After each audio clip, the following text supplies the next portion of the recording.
Good morning everyone. Welcome to online class of crescent public school.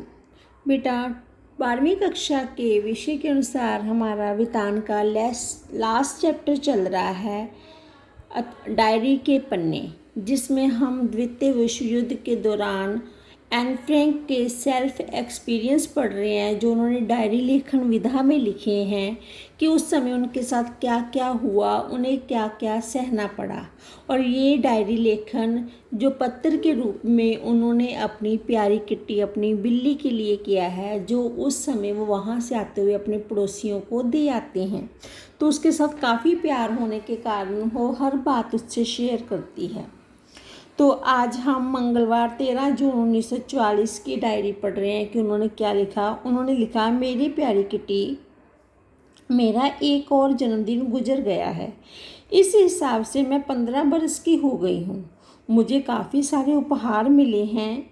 Springer की 5 खंडों वाली कलात्मक इतिहास पुस्तक, चड्ढियों का एक सेट, 2 बेल्टें, एक रुमाल, दही के 2 कटोरे, जैम की शीशी, शहद वाले 2 छोटे बिस्किट, मम्मी पापा की तरफ से वनस्पति विज्ञान की एक किताब, मार्गोट की तरफ से सोने का एक ब्रेसलेट, वानदान परिवार की तरफ से स्टिकर एल्बम, डसेल की तरफ से बायोमाल्ट और मीठे मटर, मियप की तरफ से मिठाई, बेप की तरफ से मिठाई और लिखने के लिए कापियाँ, और सबसे बड़ी बात मिस्टर कुलगर की तरफ से मारिया तेरेसा नाम की किताब तथा क्रीम से भरे चीज़ के 3 स्लाइस।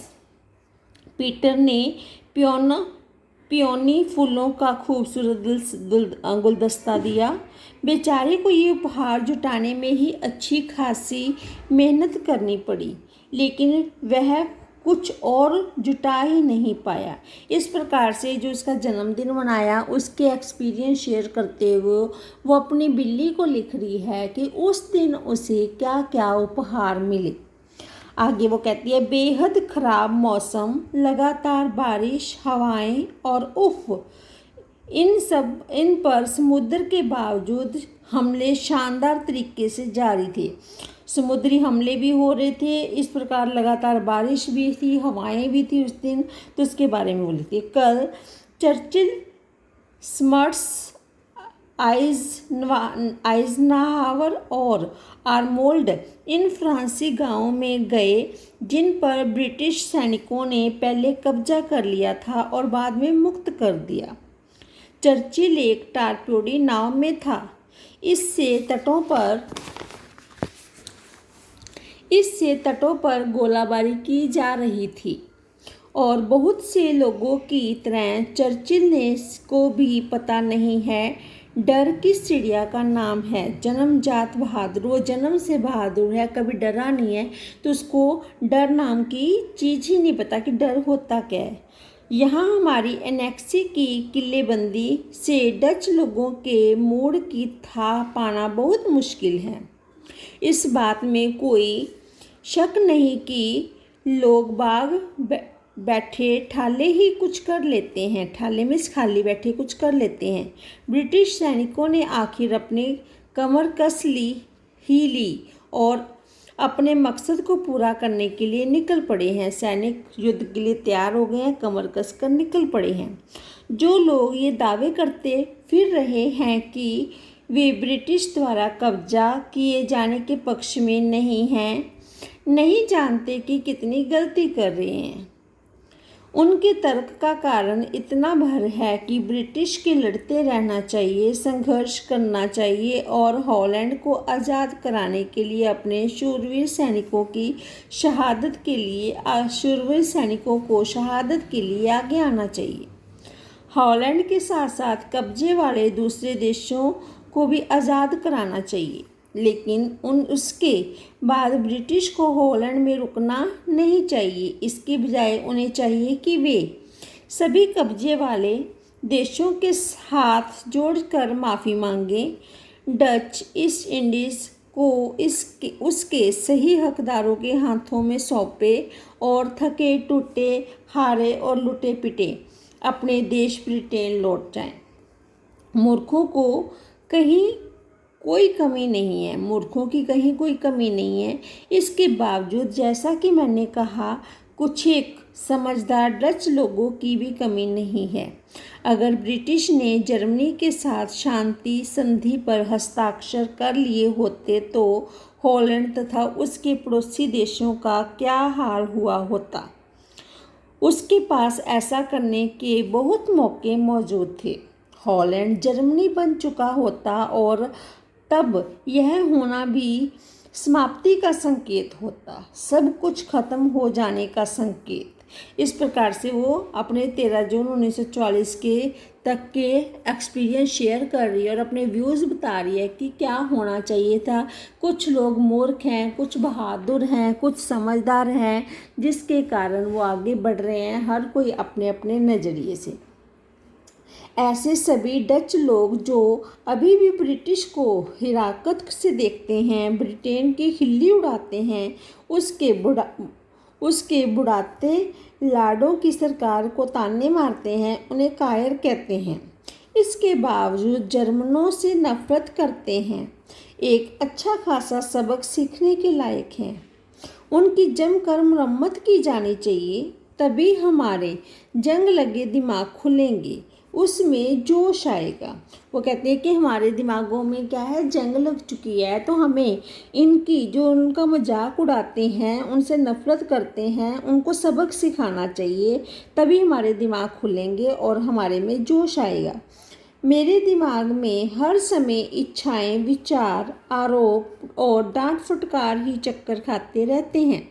मैं सचमुच उतनी घमंडी नहीं हूँ जितना लोग मुझे समझते हैं। मैं किसी और की तुलना में अपनी कई कमजोरियों और खामियों को बेहतर तरीके से जानती हूँ कि मुझे लोग उतना नहीं जानते जितना मैं अपनी कमजोरियों और खामियों को जानती हूँ।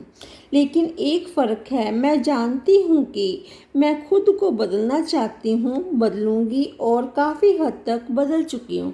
वो कहती है कि मेरे को पता है मेरे नेचर का कि मुझ में कमियाँ हैं, तो मैं नेचर को बदलना चाहती हूँ और बदल रही हूँ, और काफ़ी हद तक मैं अपने नेचर को बदल भी चुकी हूँ, क्योंकि लोग मुझे घमंडी कहते हैं।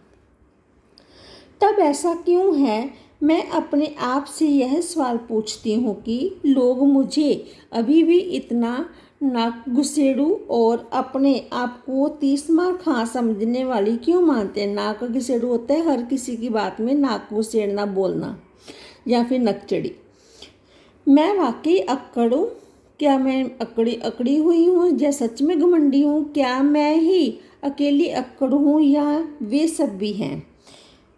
यह सब वाहियात लगता है, वाहियात मीन्स बेकार लगता है, मुझे पता है, लेकिन मैं ऊपर लिखा ये आखिरी वाक्य काटने वाली नहीं। ये वाक्य इतना मूर्खतापूर्ण नहीं है जितना लगता है। मुझ पर हमेशा आरोपों की बौछार करते रहने वाले 2 लोग हैं, मिसेज वांदान और डसेल।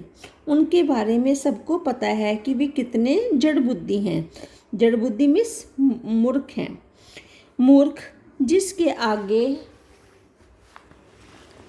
कोई विशेषण लगाने की जरूरत नहीं है। मूर्ख लोग आमतौर पर इस बात को सहन नहीं कर पाते कि कोई उनसे बेहतर काम करके दिखाए। इसका सबसे बढ़िया उदाहरण ये 2 जड़मती मिसेज वांदान और मूर्खाधिराज डसेल हैं। मिसेज वांदान मुझे इसलिए मूर्ख समझती है क्योंकि मैं उनकी जितनी बीमारियों की शिकार नहीं हूँ, कि वो बहुत सारी बीमारियों की शिकार है, मैं नहीं हूँ, इसलिए वो मुझे मूर्ख समझती है। और वे मुझे अक्कड़ समझती हैं क्योंकि वे मुझसे भी ज़्यादा अक्खड़ हैं। वे समझती हैं कि मेरी पोशाकें छोटी पड़ गई हैं क्योंकि उनकी पोशाकें और भी ज़्यादा छोटी पड़ गई हैं। वे समझती हैं कि मैं अपने आप को कुछ ज़्यादा ही 30 मार खा समझती हूँ क्योंकि वे उन विषयों पर मुझसे 2 गुना ज़्यादा बोलती हैं जिसके बारे में वे खाक में भी नहीं जानती। ख्वाब आएगा खाक में। यह बात डसेल पर भी फिट होती है। लेकिन मेरी प्रिय कहावत है, जहाँ आग होती है धुआं भी वहीं होगा। और मुझे यह मानने में रत्ती भर भी संकोच नहीं है कि मैं सब कुछ जानती हूँ। तो इस प्रकार से वो अपने एक्सपीरियंस शेयर कर रही है। वो आगे कहते हैं कि मेरे व्यक्तित्व के साथ सबसे मुश्किल बात यह है कि मैं किसी भी और व्यक्ति की तुलना में अपने आप को सबसे धिक्कारती हूँ। यदि मैं अपनी सलाहें देना शुरू कर देती हूँ तो उनके आधे उपदेशों की पोटली इतनी भारी हो जाती है कि मुझे डर लगने लगता है। कैसे होगी इससे मुक्ति? जब तक एन का वही पुराना रूप सामने नहीं आता तब तक मुझे कोई नहीं समझता। यह वाक्य मेरा हिस्सा है, बेशक लगे कि ऐसा नहीं होगा, फिर भी इससे थोड़े से सच का अंश है। कई बार तो मैं अपने आप को प्रताड़ित करते हुए इतनी गहरी उतर जाती हूँ कि सांत्वना के दो बोल सुनने के लिए तरस जाती हूँ कि कोई आए और मुझे इससे उबारे। कि वो इतनी गहरे दुख में चली जाती है सोचते सोचते कि सोच दिया कोई आए, मुझे तसल्ली दे, मुझे दिलासा दे, लेकिन नहीं होता। काश कोई तो होता जो मेरी भावनाओं को गंभीरता से समझ पाता। अफसोस ऐसा व्यक्ति मुझे अब तक नहीं मिला, इसलिए तलाश जारी रहेगी। मुझे पता है तुम पीटर के बारे में सोचकर हैरान हो रही हो, नहीं क्या किटी? मैं मानती हूँ कि यह सच है कि पीटर मुझे प्यार करता है, गर्लफ्रेंड की तरह नहीं बल्कि एक दोस्त की तरह। उसका स्नेह दिन बढ़ता जा रहा है, लेकिन कई बार कोई रहस्यमय ताकत हम दोनों के पीछे की तरफ खींचती है। मैं नहीं जानती कि वो कौन सी शक्ति है।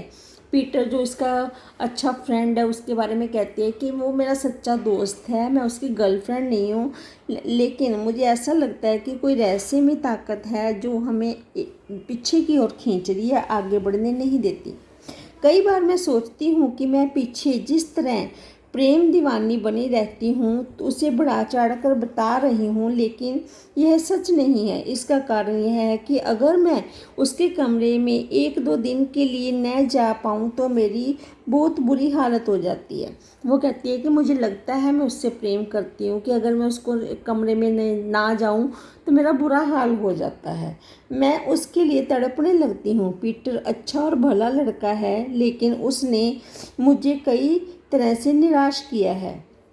धर्म के प्रति उसकी नफरत, खाने के बारे में उसकी बातें करना और इस तरह की और भी कई बातें मैं बिल्कुल भी पसंद नहीं करती। इसके बावजूद मुझे पक्का यकीन है कि हमने जो वादा किया है कि कभी झगड़ेंगे नहीं, हम उस पर हमेशा टिके रहेंगे। पीटर शांति प्रिय, सहनशील और बेहद सहज आत्मीय व्यक्ति है। कि वैसे तो वो धर्म के प्रति नफरत करता है और खाने में कई कमियां निकाल देता है, लेकिन इसके बावजूद भी वो कहती है कि वो शांति प्रिय, सहनशील और बेहद सहज आत्मीय वाला व्यक्ति है। वह मुझे कई ऐसी बातों भी कह लेने देता है जिन्हें कहने की वह अपनी मम्मी को भी इजाज़त न देता। वह दृढ़ निश्चय होकर इस मुहिम पर जुटा हुआ है कि वह अपने पर लगे हुए सभी इल्ज़ामों से अपने आप को पाक साफ करे और अपने कामकाज में सलीका लाए। इसके बावजूद वह अपने भीतरी स्व को मुझसे छुपाता क्यों है और मुझे कभी भी इस बात की अनुमति नहीं देता कि मैं उसमें झांकूं कि अंदर उसमें कोई स्वतंत्रता की स्व की भावना है अपने आप पे, तो उसमें वो मुझे झांकने नहीं देता, ना ही उसकी बात करता है। निश्चय ही वह मेरी तुलना में सबसे ज़्यादा गुना है, लेकिन मैं अनुभव से जानती हूँ, हालांकि मुझ पर लगातार यह आरोप लगाया जा सकता है कि कुछ